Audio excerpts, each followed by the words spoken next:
नमस्कार, आप देख रहे हैं हल्ला बोल टीवी। मैं हूं सुशील कुमार सिंह। आज मुख्यमंत्री नीतीश कुमार ने भारतीय जनता पार्टी से बिहार के अगले मुख्यमंत्री के लिए सम्राट चौधरी के नाम की पैरवी की है। आखिर उन्होंने यह पैरवी क्यों की, इससे उनको क्या फायदा है, आइए इस पर विस्तार से बातचीत करते हैं हल्ला बोल टीवी के editor in chief Deepak Sharma से। इससे सबसे पहले तो हम आपको बता दें कि नई सरकार का खाका तय हो गया है और नई सरकार में मुख्यमंत्री सम्राट चौधरी होंगे। नीतीश कुमार ने सम्राट चौधरी के नाम की पैरवी कर दी है। सम्राट चौधरी पहले भी दूसरे नेताओं पर भारी पड़ रहे थे, लेकिन अब नीतीश कुमार का फुल बैकअप मिलने के बाद सम्राट चौधरी और भारी पड़ गए और नीतीश कुमार ने साफ साफ भारतीय जनता पार्टी के केंद्रीय नेतृत्व को बता दिया है कि आप देख लीजिए कि आपको कौन पसंद है, लेकिन अगर हमसे मेरी राय पूछिएगा तो सम्राट चौधरी को मुख्यमंत्री बनाया जाना चाहिए। भारतीय जनता पार्टी भी सम्राट चौधरी से कोई दिक्कत हो भारतीय जनता पार्टी नेतृत्व को ऐसा नहीं है। यह सच है कि सम्राट चौधरी दूसरी पार्टी से आए हैं, भारतीय जनता पार्टी और आरएसएस के बैकग्राउंड के नहीं है। इस वजह से भारतीय जनता पार्टी उनके नाम को लेकर संशय की स्थिति में थी, लेकिन नीतीश कुमार ने जितनी मजबूती से सम्राट चौधरी की पैरवी भारतीय जनता पार्टी लीडरशिप से कर दी है, उसके बाद सम्राट चौधरी बाकी रेस में जितने भी नाम चल रहे थे उन सब पर भारी पड़ गए और हम आपको पक्की खबर बता रहे हैं, नीतीश कुमार ने पुरजोर पैरवी की है, हल्की नहीं बहुत भारी पैरवी कर दी है और सम्राट चौधरी बिहार के अगले मुख्यमंत्री बनने जा रहे हैं। एक और बात हम आपको बताते हैं कि सम्राट चौधरी मुख्यमंत्री होंगे तो जैसे पहले के मुख्यमंत्री के पास गृह विभाग होता था यानी पुलिस होती थी, कभी भी गृह मंत्री का प्रचलन बिहार में नहीं था, परंपरा नहीं थी। उसी तरह से अब जब सम्राट चौधरी मुख्यमंत्री बनेंगे तो गृह विभाग उन्हीं के पास होगा, कोई अलग से गृह मंत्री बिहार में नहीं होगा। मुख्यमंत्री नीतीश कुमार जैसे और उनसे पहले लालू प्रसाद यादव, उनसे पहले राबड़ी देवी, जिस तरह से सम्राट चौधरी से पहले सिर्फ एक ही गृह मंत्री बिहार में हुआ था, सिर्फ एक, और सम्राट चौधरी बिहार के दूसरे गृह मंत्री हैं पूरे इतिहास में, तो वो दूसरे मुख्यमंत्री वो दूसरे ही गृह मंत्री रह जाएंगे, तीसरा कोई गृह मंत्री नहीं बनेगा। जब सम्राट चौधरी मुख्यमंत्री बनेंगे तो गृह विभाग उन्हीं के पास रहेगा। अब दूसरी जो बात है कि जदयू को क्या मिलेगा, सम्राट चौधरी अगर मुख्यमंत्री बनेंगे और गृह विभाग भी उन्हीं के पास होगा तो जनता दल यूनाइटेड के हिस्से में क्या जाएगा, तो जनता दल यूनाइटेड के हिस्से में 2 डिप्टी सीएम जाएंगे। जैसे अभी 2 डिप्टी सीएम बीजेपी के हैं, वैसे ही 2 डिप्टी सीएम 2 उप मुख्यमंत्री जनता दल यूनाइटेड के होंगे, जिसमें एक निशांत कुमार होंगे और दूसरे कौन होंगे इस पर बात चल रही है। दूसरा निशांत कुमार के अलावा जो डिप्टी सीएम होंगे, हो सकता है कि कोई महिला डिप्टी सीएम हो जनता दल यूनाइटेड की तरफ से, ये भी बात चल रही है। इसमें लेसी सिंह भी हो सकती है, दूसरी भी कोई हो सकती है। अब आते हैं आपके उस सवाल पर कि अगर सब कुछ नीतीश कुमार बीजेपी को ही दे देंगे तो अपनी पार्टी जनता दल यूनाइटेड के पास क्या रखेंगे, तो मुख्यमंत्री का पद बीजेपी के पास, स्पीकर का पद भी बीजेपी के पास। जैसे प्रेम कुमार है वैसे कंटिन्यू प्रेम कुमार रहेंगे, स्पीकर बदला नहीं जाएगा विधानसभा में, तो मुख्यमंत्री का पद बीजेपी के पास, विधानसभा अध्यक्ष का पद बीजेपी के पास और साथ ही साथ गृह विभाग भी बीजेपी के पास। जनता दल यूनाइटेड छोटे भाई की भूमिका में बिहार में रहेगा, भारतीय जनता पार्टी रहेगी बड़े भाई की भूमिका में।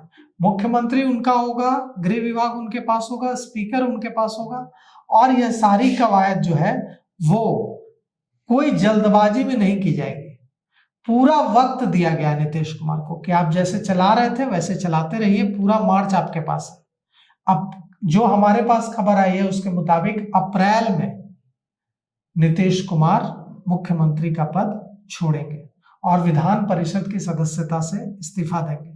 अप्रैल में जो विधानसभा की उनकी सीट खाली होगी, खाली होने के बाद विधान परिषद एमएलसी की जो सीट नीतीश कुमार की खाली होगी, उसी सीट से निशांत कुमार चुने जाएंगे और निशांत कुमार डिप्टी सीएम पहले बनेंगे, एमएलसी बाद में बनेंगे।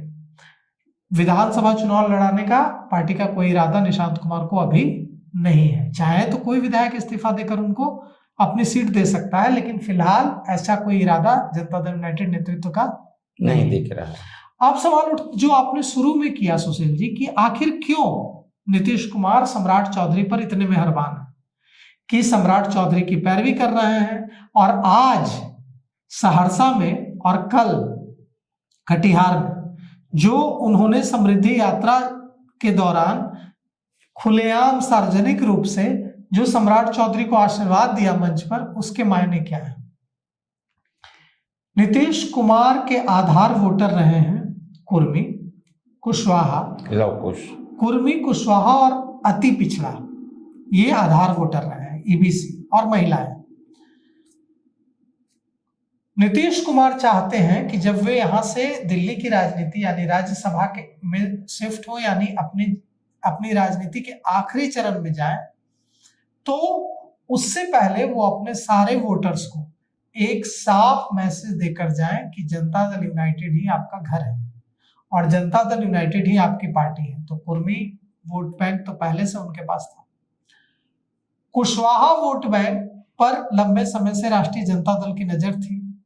अभय कुशवाहा को लोकसभा में जो पार्टी का के दल का नेता बना करके यही मैसेज देने की कोशिश की थी,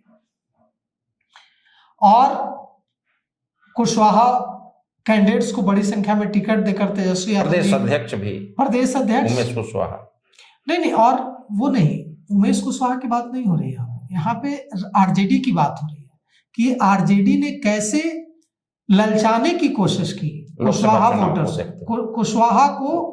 वोटर को अपनी तरफ, जो नीतीश कुमार, हाँ, नीतीश कुमार का जो कोर वोटर है उसको अपनी तरफ लाने की कोशिश की। इस पर हम लोग बात कर रहे हैं।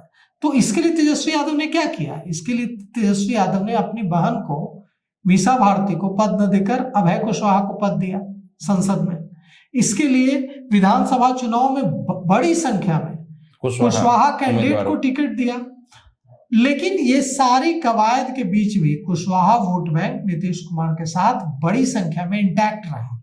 नीतीश कुमार चाहते हैं कि वे जब बिहार से जाएं तो सिर्फ कुर्मी वोट बैंक उनके प्रति आशा भरी नजरों से न देखता रहे, निशांत कुमार की तरफ सिर्फ कुर्मी वोट बैंक आशा भरी नजरों से न देखता रहे। कुर्मी वोट बैंक के साथ साथ कुशवाहा वोट बैंक में भी यह मैसेज जाए कि नीतीश कुमार ने जाते जाते कुशवाहा को चीफ मिनिस्टर बनाया, और यह मैसेज सम्राट चौधरी को चीफ मिनिस्टर बनाकर नीतीश कुमार देना चाहता है। नीतीश कुमार ने कुर्मी कुशवाहा दोनों को मैसेज दे दिया।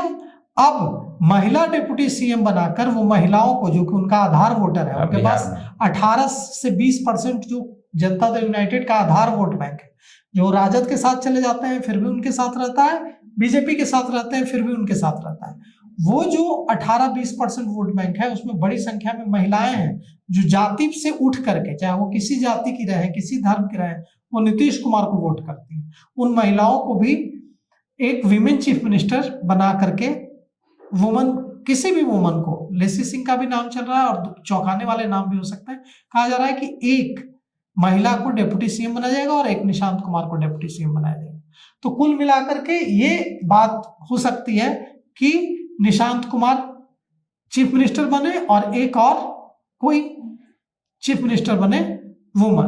अब देखिए, विभागों का जहां तक बंटवारा का बात है तो कुछ मंत्री का कद घटेगा, कुछ मंत्रियों का बढ़ेगा जदयू में। कहा जा रहा है कि अशोक चौधरी के लिए अच्छी खबर नहीं है, अशोक चौधरी का कद घट सकता है जब नीतीश कुमार दिल्ली चले जाएंगे। और यह भी कहा जा रहा है कि विजेंद्र यादव अब बहुत ज्यादा इंटरेस्टेड नहीं है वित्त मंत्री बने रहने में, उन्होंने इच्छा व्यक्त कर दी। हाँ, इच्छा व्यक्त कर दी है, तो विजेंद्र यादव भी मंत्रिमंडल छोड़ सकते हैं।